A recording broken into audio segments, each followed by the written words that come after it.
Nairobi has universities, as indeed Kampala, as indeed South Africa, Johannesburg.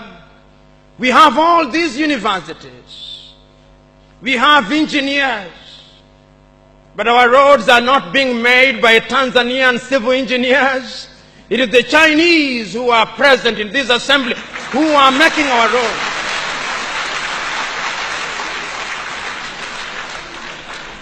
So we have engineers who cannot even make roads.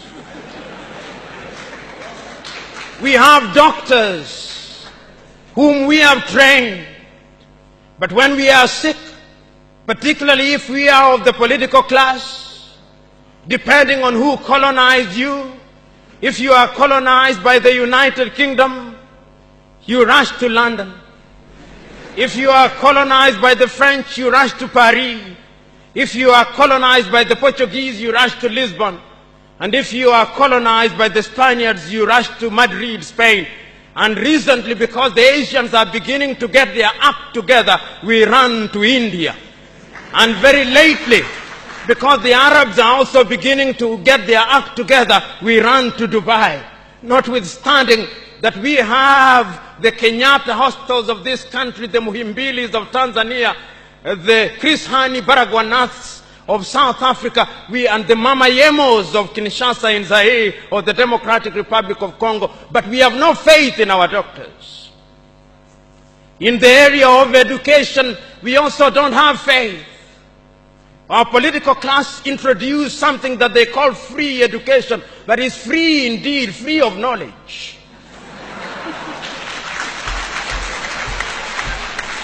Because they are so suspicious of those institutions that the typical African politician would not dare take their children to those schools.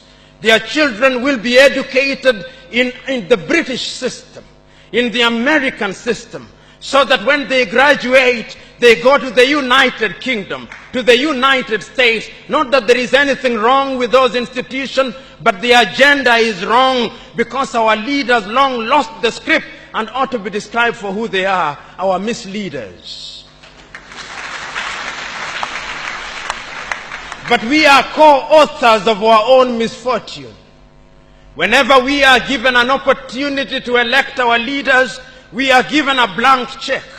And if you permit me a little latitude, and if you give me a blank check, and you allow me to analogize, and you say that I'm given the blank check to buy a Mercedes Benz, what we do is that when we are called upon, having been so empowered, we buy what one calls a tuk-tuk from India and expect it to behave like a Mercedes Benz. How does that happen? Because what we do is to elect thieves. We elect hyenas to take care of goats, and when the goats are consumed, we wonder why.